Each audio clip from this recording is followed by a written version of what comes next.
I'm Ethan Kurtz, currently on top of Old Main here on the Westminster College campus, the perfect spot for a view over the high school sports landscape in Lawrence and Mercer counties. Great Titan performance at the home invitational that was earlier this week. On the men's side, the 4x100 and 4x400 meter relays both took top of the podium honors. With the Super Bowl this Sunday, there's a Titan connection to the big game.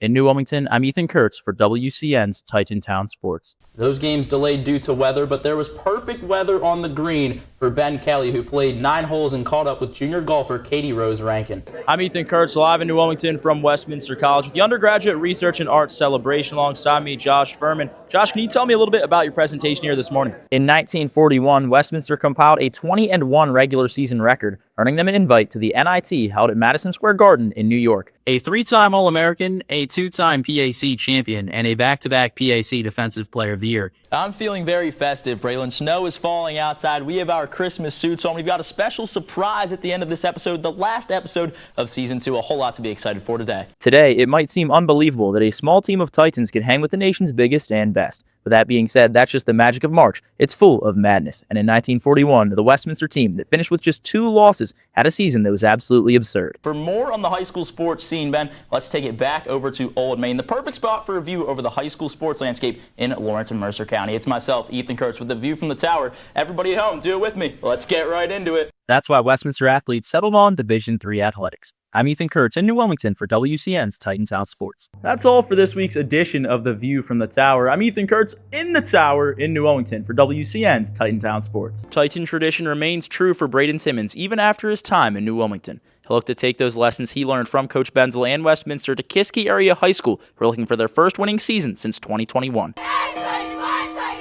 147 years ago, a bell was cast in Pittsburgh, Pennsylvania, then housed in Old Main on the campus of Westminster College. They used it to signal the start and end of classes, as well as ring in people to the Sunday Vespers service inside the Wallace Memorial Chapel. As intercollegiate athletics were approved by Westminster in 1884, the bell found itself with a new use, to ring out the good news of Titan triumphs. I sat down with Westminster historian Dar Huey for more.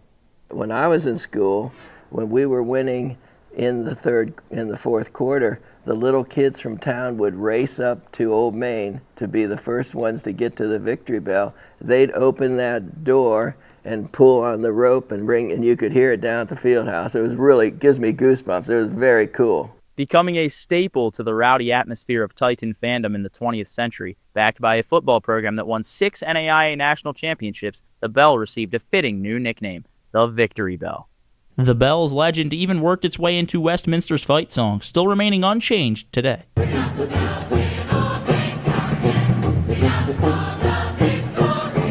I made the daring venture to the top of Old Main to learn more about the bell's history. In the year 2000, the bell fell silent. Its mainspring was weakened and its chimes could no longer be heard. It was repaired after previously being recasted in 1927 following a fire here in Old Main. And first of all, they had to very carefully take the masonry trim out because the bell was bigger than the opening, which would lead you to believe that it had to be in there when they built it. And then they brought it down, and it was the Mussers' idea to make that masonry little tower and put the Victory Bell in there. With the bell receiving less love all the way at Old Main, distant from Titan athletic facilities, a new idea was proposed, moving it from the tower down to outside of the Memorial Fieldhouse. In 2014, then athletic director Jim Daffler approved the change, and the Victory Bell had itself a new home.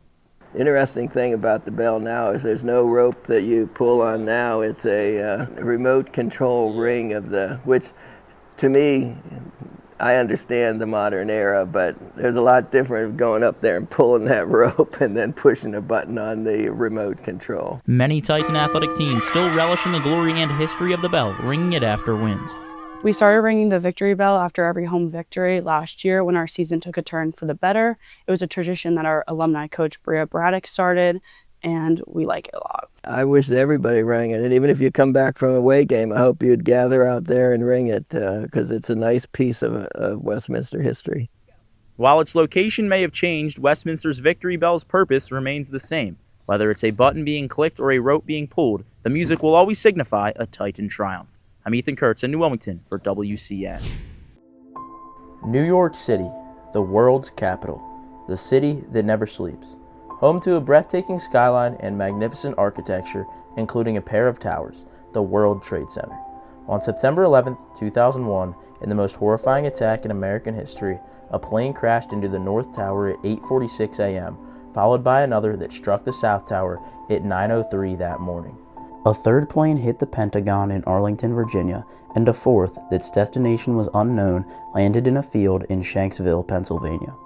In total, 2,997 individuals lost their lives as a result of the tragic events on September 11th. One of those being Wells Remy Crowther, a man that worked inside the South Tower. Known as the Man in the Red Bandana, his efforts helped save at least 18 individuals. Westminster lacrosse head coach Anthony Accardi, a 2011 graduate of Nyack High School, the alma mater of Wells Crowther, tells the heroic story. The story of the Man in the Red Bandana is a story about Wells Remy Crowther. He was a hockey lacrosse player at Boston College, and after college he was a firefighter. And he worked in New York City, and when 9/11 happened, he was in the building, and he actually escaped the building before the collapse of the two towers. And basically the red bandana part comes into play because his dad had always given him a red handkerchief and a white handkerchief, right? The white handkerchief, right, was for use, and the red was for show, right? And basically when the towers got hit, when he escaped, just what his parents had taught him, he went back up into the towers. Unfortunately, Wells Remy Crowther did not make it.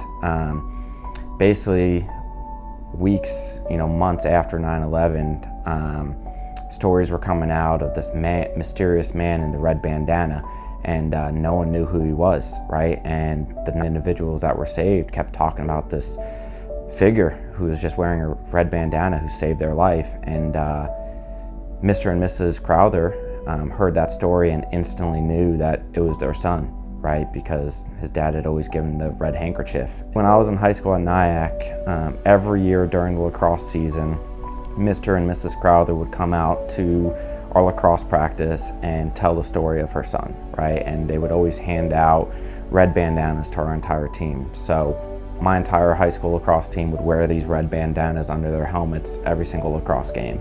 Now Nyack High School has, real fancy uniforms with the red bandanas kind of throughout it. But it was, as a young, high school student, and, I'm old enough to really remember 9/11, it was kind of gut-wrenching hearing that story because it was always a very emotional story. Mom and dad would be telling the story, but, crying, and, it was really heartfelt. And it was cool to, really be associated with, Wells, just because of the same high school we went to. We also had a 9/11 memorial garden on campus, so we'd always do a little garden cleanup, with Mr. and Mrs. Crowther. On March 22nd, this past season, Westminster men's lacrosse traveled to New York for a matchup with Manhattanville University. The Titans claimed an 11-10 victory in triple overtime, but that was only part of the good from the trip. Prior to the game, the Titans practiced at Nyack High School and heard Mrs. Crowther tell the story of her son and distribute red bandanas. Following the game, the team went into New York, visiting the 9/11 memorial, where they left behind red bandanas in honor of the life of Wells Crowther. So for you guys to get there and witness that, and a lot of the guys on our team already knew of the story of the man in the red bandana, that was pretty cool for you guys to kind of witness that. And then obviously Mrs. Crowther came out to the practice and told you guys I had a little surprise for you, and I think that was a pretty cool moment, having you guys just listen to her talk and share the story. And obviously you guys all got your red bandanas, and then after triple overtime win against Manhattanville University, we got to go to the 9/11 memorial in New York City, and that was cool. We got to go to the tower where Wells Remy Crowther's name, was listed on it, and a couple guys left their red bandanas behind. And what's really cool for me is seeing a couple of you guys still have those red bandanas tied to your pennies or on your travel bags. But that was a pretty cool moment, and I learned a lot about leadership and selflessness, and that was pretty cool for you guys to witness that same story I heard many, many years ago. Today and every day, we honor those that lost their lives as a result of the devastating events on September 11, 2001.